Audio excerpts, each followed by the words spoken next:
বিজ্ঞানী নিউটনের জীবনে কিছু মজার ঘটনা। জন্মলগ্ন থেকে তিনি ছিলেন রুগ্ন প্রকৃতির এক বালক, অথচ স্কুলে দুষ্টুমিতে সেরা ছিলেন। কিন্তু তা সত্ত্বেও শিক্ষকগণ মুগ্ধ ছিল তার অসাধারণ জ্ঞান প্রতিভায়। অসাধারণ মেধাবী সেই বিজ্ঞানী হচ্ছেন স্যার আইজ্যাক নিউটন। তিনি ছিলেন একাধারে পদার্থবিজ্ঞানী, গণিতবিদ, জ্যোতির্বিজ্ঞানী, প্রাকৃতিক দার্শনিক। একদিনের মজার ঘটনা। ছোট্ট নিউটন লক্ষ্য করলেন স্কুলের অধ্যক্ষের শালক প্রায় স্কুলে আসতে দেরি করতেন। চিন্তা করতে করতে হঠাৎ তার মাথায় বুদ্ধি আসলো।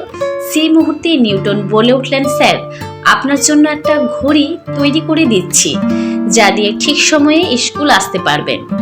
কিন্তু নিউটন ঘড়িটা তৈরি করলেন কিভাবে?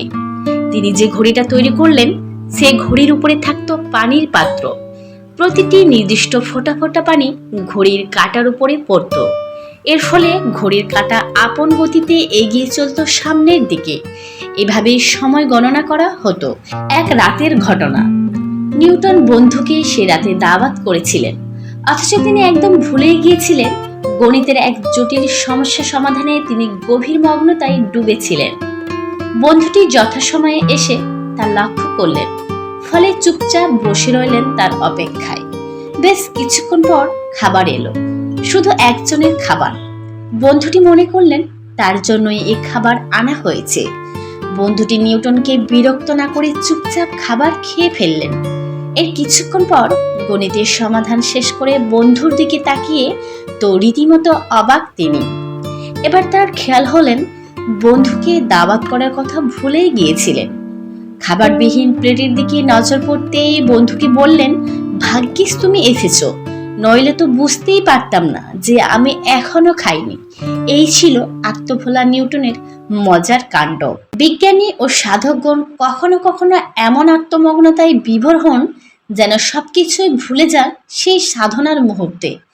এমনিভাবেই নিউটন কোনো নতুন বৈজ্ঞানিক ভাবনায় ডুবে থাকতেন। আরও একদিনের ঘটনা। একজন লোক তার বাড়িতে এসে একটা প্রিজম 3 কোণা কাচ দেখে জিজ্ঞেস করলেন, এর দাম কত হতে পারে?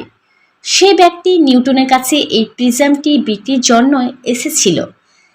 এ সময় নিউটন প্রিজমের বৈজ্ঞানিক গুরুত্বের কথা বিবেচনা করে বললেন, এর প্রকৃতি মূল্য নির্ণয় করা তার সাধ্যের বাইরে। ফলে লোকটি বেশি দাম চাইল। নিউটন সেই দামে প্রিজমটি কিনে ফেললেন। তোমরা জেনে অবাক হবে, পরবর্তীকালে এই প্রিজম থেকে তিনি উদ্ভাবন করেন বর্ণতত্ত্ব, দ্য থিওরি অফ কালার।